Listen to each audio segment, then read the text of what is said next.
Hello दोस्तों, मैं हूँ निर्मला। मेरे किचन में आपका बहुत बहुत स्वागत है। आज मैं आपसे शेयर करने जा रही हूँ एक ऐसी मल्टीपर्पज़ मसाले की रेसिपी जिसे आप किसी भी तरह की सूखी सब्जी या ग्रेवी वाली सब्जी या भरवा सब्जी में इस्तेमाल कर सकते हैं और एक बार बनाकर रखने पर लंबे समय तक स्टोर भी किया जा सकता है। तो चलिए आज की स्पेशल मसाले की रेसिपी शुरू करते हैं। इसके लिए सबसे पहले ले लें एक पैन और इसके अंदर डालेंगे आधा कप मूंगफली। तो यहाँ पर मैं बिना छिलके वाली मूंगफली का इस्तेमाल कर रही हूँ, तो डायरेक्ट ही इस मूंगफली को अब मैं रोस्ट कर लूँगी।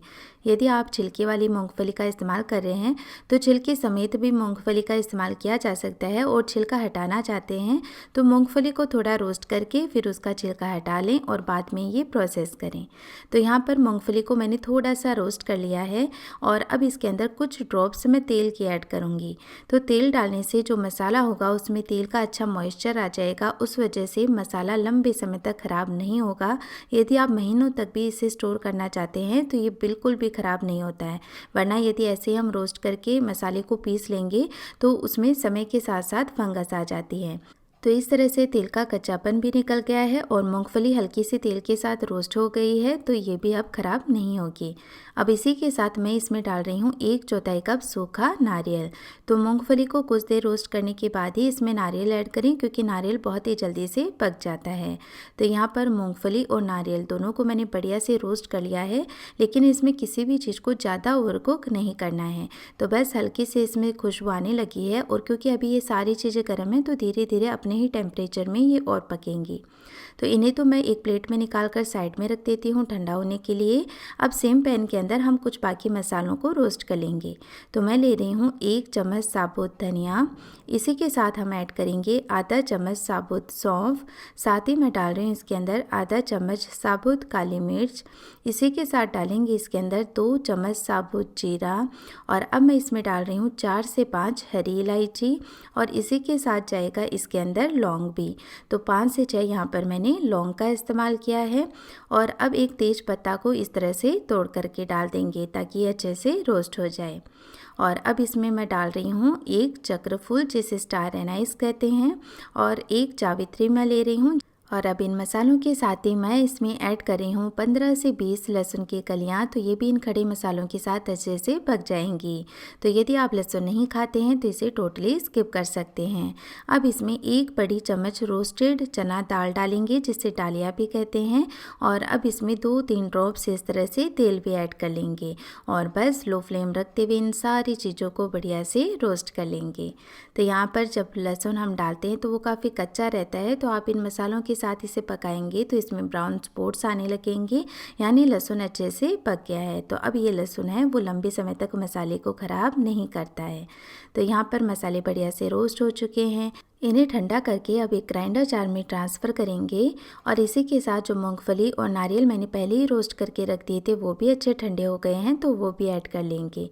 और इन्हीं के साथ साथ हम कुछ और पाउडर मसाले भी मिक्सी में ही ऐड कर लेते हैं, ताकि वो भी साथ में ही इसमें ग्राइंड भी हो जाएं और मिक्स भी हो जाएं। तो मैं इसमें डाल रही हूँ 2 चुटकी हींग, साथ ही मैं ऐड कर रही हूँ 1 चम्मच हल्दी पाउडर, साथ ही डालेंगे इसके अंदर 2 चम्मच लाल मिर्च का पाउडर। यहाँ पर मैं काश्मीरी लाल मिर्च का पाउडर इस्तेमाल कर रही हूँ ताकि सब्जी का कलर बहुत ही बढ़िया आए और सब्जी ज़्यादा तीखी ना हो। और इसी के साथ 2 चम्मच इसमें आमचूर का पाउडर ऐड कर लेंगे, और स्वाद के अनुसार या फिर लगभग 1 चम्मच नमक ऐड कर लें, क्योंकि नमक तो हम सब्जी बनाते समय उसके टेस्ट के अकॉर्डिंग ऐड कर सकते हैं। तो बस सारे मसाले को मैंने बढ़िया से पीस लिया है। तो इस तरह से ये देखिए बहुत ही सुंदर और खुशबूदार मसाला बन करके तैयार हो जाता है, वो भी बहुत ही सस्ते में। वहीं यदि मार्केट से हम मसाला लाने जाते हैं तो वो इतना फ्रेश भी नहीं रहता है जितना हम घर पे बनाते हैं, और महंगा भी पड़ता है। तो इस तरह से आप ये मसाला बना करके किसी भी एयर टाइट कंटेनर में लंबे समय तक स्टोर कर सकते हैं। यकीन मानिए फ्रेंड्स, यदि सिर्फ एक मसाला ये इस्तेमाल करके आप सब्जी बनाएंगे तो भी बहुत ही टेस्टी बनेगी। तो अब मैं सब्जी आपको बनाना बताती हूँ। तो यहाँ पर मेरे पास कटी हुई भिंडी रखी थी, तो आज मैं इससे सूखी सब्जी बना रही हूँ।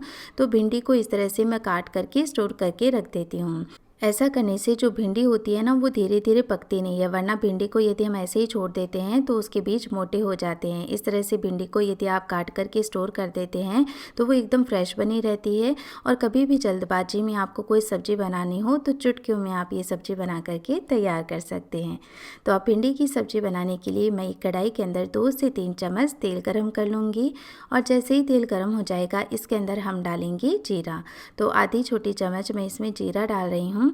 और यदि आप हींग डालना चाहें तो वो भी डाल सकते हैं। अजवाइन पसंद है तो आप अजवाइन का इस्तेमाल भी कर सकते हैं। हींग मैंने मसाले में डाल दी है, इसलिए मैं हींग का इस्तेमाल नहीं कर रही हूँ।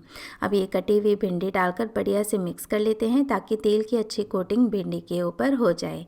अब जो भिंडी की सब्ज़ी है वो अच्छी खिली खिली बने, बहुत ही सुंदर लगे देखने में, इसके लिए मैं क्या करती हूँ कि अभी इसी स्टेज पर इसमें थोड़ा सा हल्दी पाउडर और नमक ऐड कर लेती हूँ। तो इससे भिंडी की सब्ज़ी में बढ़िया नमकीन फ्लेवर भी चला जाता है, वरना यदि हम लास्ट में नमक ऐड करते हैं तो वो भिंडी के ऊपर ही लगा रह जाता है।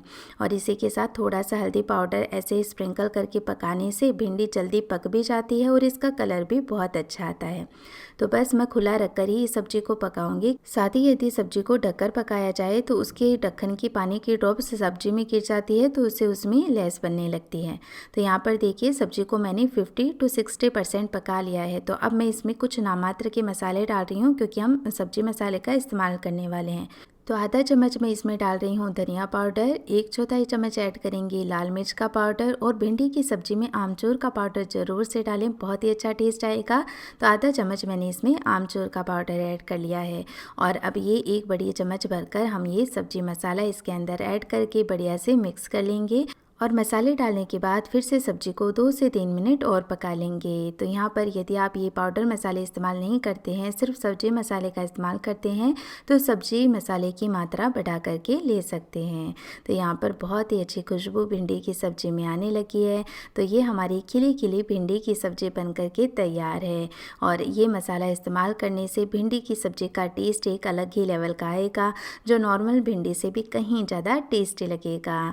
तो आप कोई भी सब्ज़ी बनाएं, सब सब्जियों में ये मसाला बहुत ही बढ़िया लगेगा। तो फ्रेंड्स, अगर आपको ये रेसिपी अच्छी लगी हो तो प्लीज़ आप मेरे वीडियो को लाइक करें, ज़्यादा से ज़्यादा शेयर करें, और साथ ही मेरी ऐसी और भी रेसिपीज़ देखते रहने के लिए मेरे चैनल को सब्सक्राइब कर बेल आइकन पर प्रेस ज़रूर करें, ताकि जो भी नया वीडियो मैं पोस्ट करूं उसका नोटिफिकेशन आपको मिलता रहे। तो फिर से मिलेंगे एक और नई रेसिपी के साथ, तब तक के लिए टेक केयर, बाय बाय।